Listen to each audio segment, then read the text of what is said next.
Hello everyone. Welcome once again to Research Findings.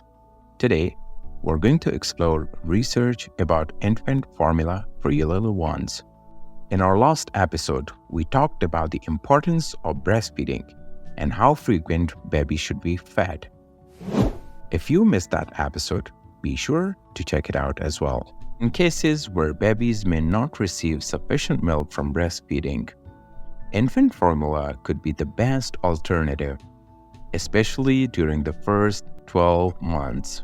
Koletzko and colleagues in their research conducted a study where they compiled recommendations from different relevant specialist organizations and institutions.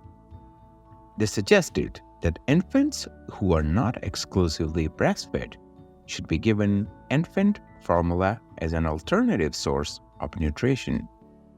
They also found that infant formulas with carbohydrate components consisting only of lactose, also called milk sugar, are suitable for exclusive nutrition during the first 12 months. However, follow-on formula only be given once the child is taking complementary feeding. The standard infant formula are usually based on protein from cow's milk. It's important to remember that direct consumption of dairy milk is not recommended for babies under 12 months. Additionally, preparing homemade baby formula using cow's milk, other animals' milk, or alternative substances is strongly discouraged due to significant hygiene and nutritional risks. There are also infant formulas available in the market that are based on soybean protein. Soybean-based infant formulas has a greater protein compared to the one based on cow's milk. However, research by Carlo Agostoni and colleagues indicates that it should only be considered under a physician's advice, and particularly should be avoided in the first 6 months to healthy children or to children with food allergies. Talking about protein, a study published in the American Journal of Clinical Nutrition demonstrates that children fed with the conventional baby formula in the first year had a 10% obesity rate by age 6, whereas those given low-protein formula had a 4.4% rate and breastfed infants had only 2.9% rate of obesity. Now let's discuss how to prepare infant formula in bottles and the proper way to store it.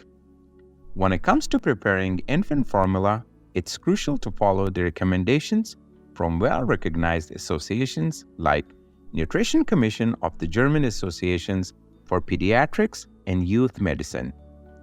They suggest that fresh tap water is suitable for formula preparation, but it's essential to drain standing water first to avoid potential contaminants. It is also important to avoid common household water filters due to possible microbial contamination.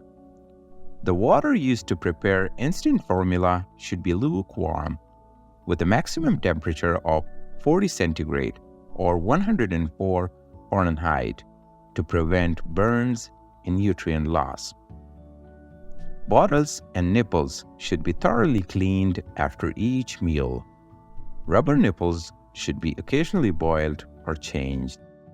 For optimal freshness, it's important to adhere to specific storage guidelines for both mother's milk and prepared baby's formula.